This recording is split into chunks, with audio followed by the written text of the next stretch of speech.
It's Monday after Easter. The tomb is empty, the services are done, and now your calendar is full again. So now what? Today, I'm talking about how to turn post-Easter momentum into meaningful ministry. Don't crash out, re-engage. Let's go.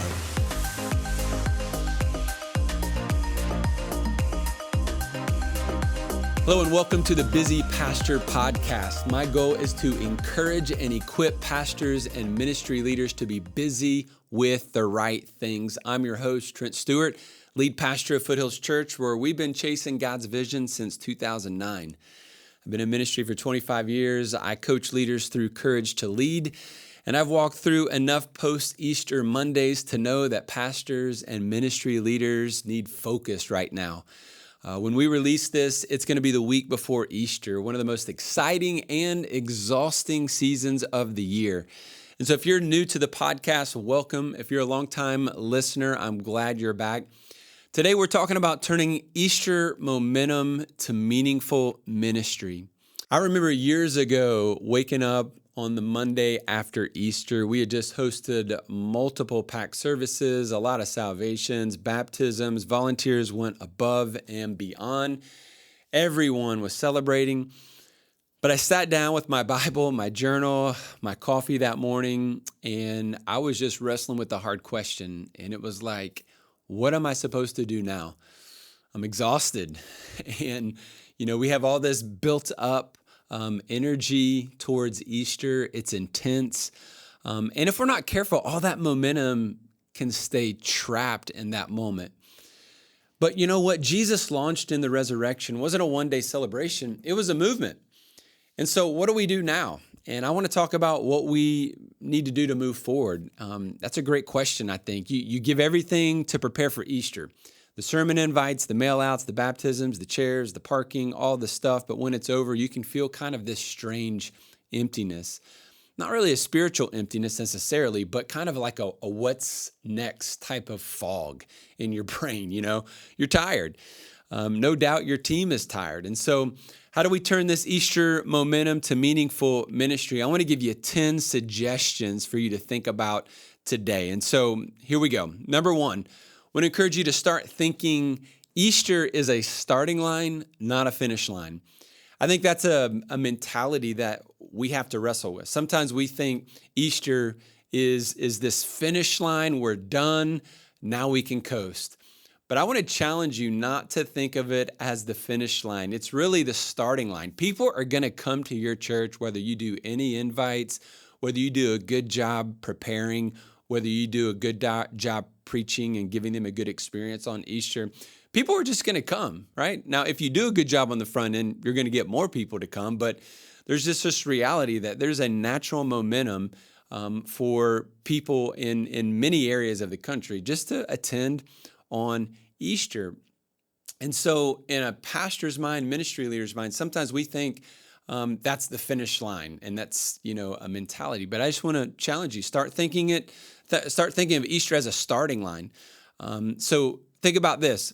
How do I typically approach the post-Easter season? Is it a time to recover, or is it a time to run?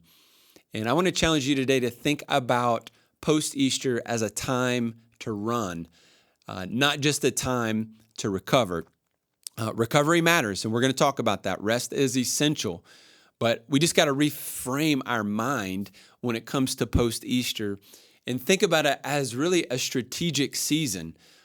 People are still excited. First-time guests are curious. Old attenders came back. Momentum has been built. We've got to run in this season, not walk. Secondly, I want to encourage you to think about this. Follow-up ministry is gold.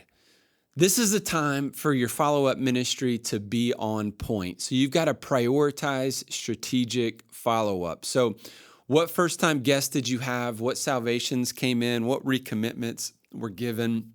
What systems do you have in place to actually follow up? This is the time to double down on people and not programs. And so who do you have that's following up on the people that raised their hand or filling out the Connect card or said they got saved or want more information? Who's following up with all of these decisions and all of these first-time guests? And if you don't have a system, it's time to put something in, even if it's something small, like a phone call or a text or just a personal invite to, a newcomers gathering of some sort.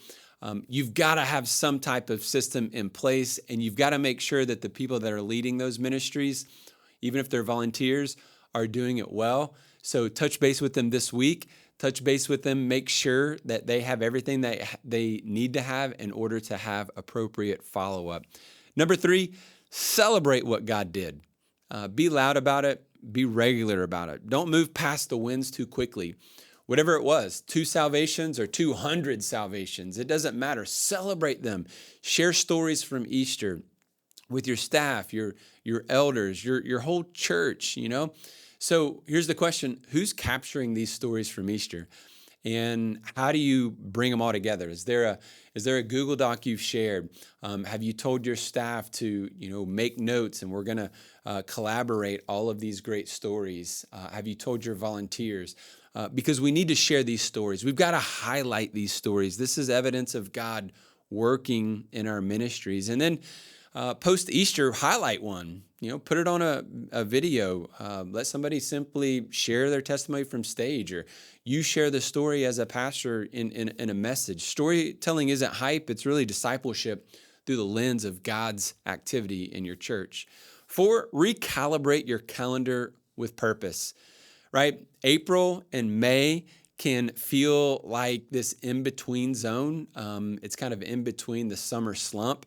But I want to encourage you, it is a great time to run and focus on discipleship, leadership development, family ministry. So make a plan with intentionality. We all know May 31st is coming, and that Memorial Day weekend at church is going to be kind of a punch in the gut because nobody's coming, or at least it's going to be lower. It's going to be a low attendance. So you do have several weeks before that comes. You've got Mother's Day. You've got graduation day. You've got this momentum from people who just came to your church that will come back for a second or a third time before they make a decision whether or not they're going to land there. So use these days strategically as big days. Do special things for this. Have some momentum around it. Mix it up. Do something different this year. For Grad Day, Mother's Day, those types of things. So what can you do to make it feel special and strategic for your church? That's the great question. Number 5, don't ignore your weariness. So I told you, yes, we're going to run, but you also have to be honest, and you've got a plan for rest. And so it's not like you need 7 days off. What you need, even though you're probably tired, is a good rhythm. What is your rhythm? Jesus often withdrew to quiet places after seasons of ministry. And so what does that rhythm look like for you? What meetings do you need to postpone until, a couple of weeks down the road so that you can focus on your spiritual health? Even if you can't take a full day off immediately, schedule margin in your day. Take a longer morning to read and to reflect and to journal. Protect your soul right now.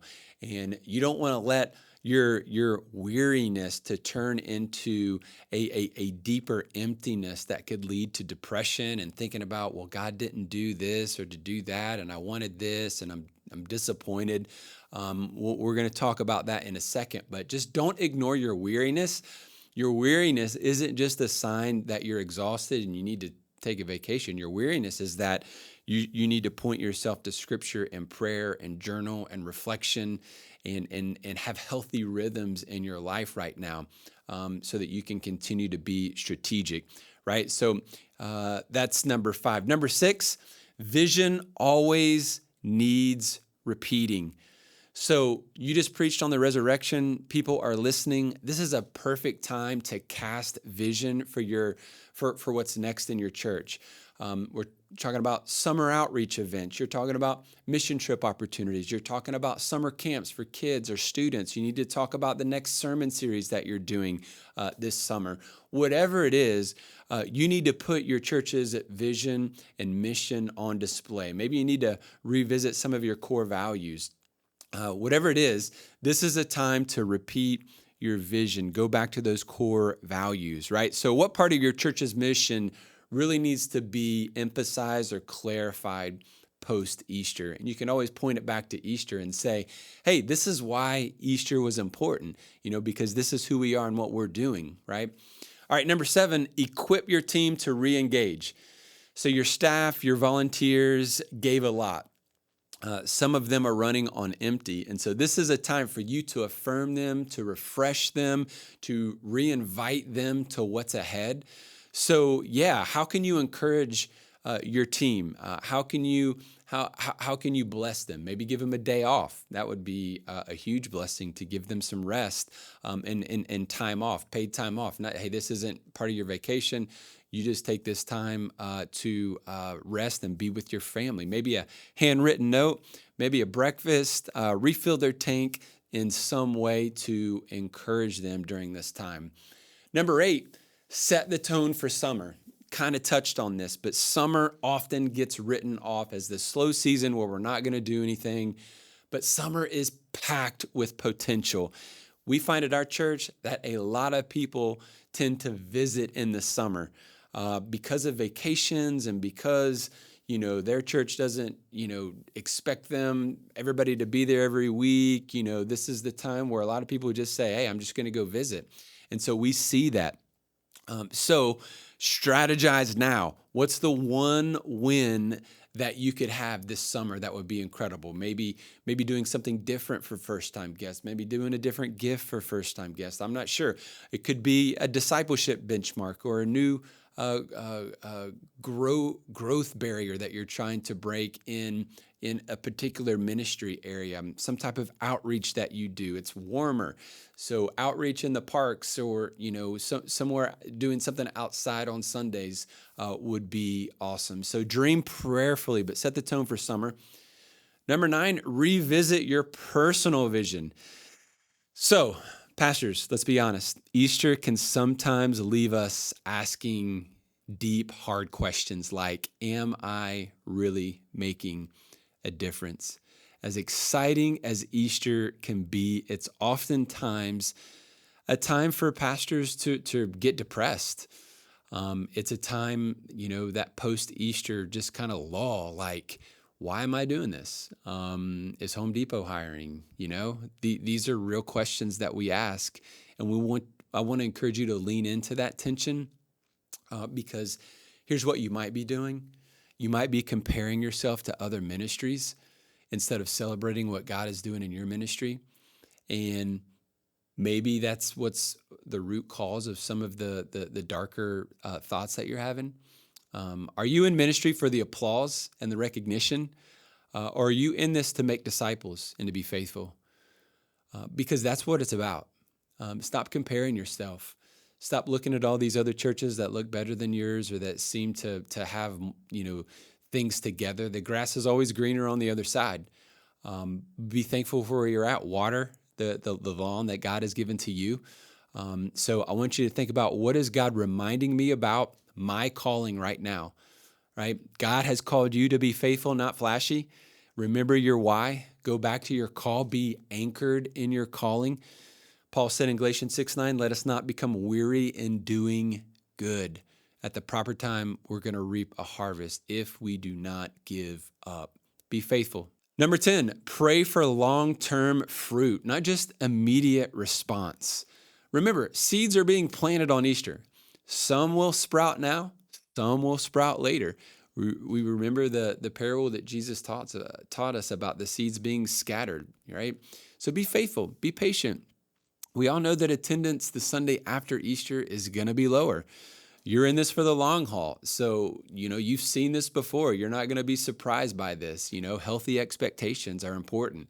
But here's the question. What am I trusting God to grow?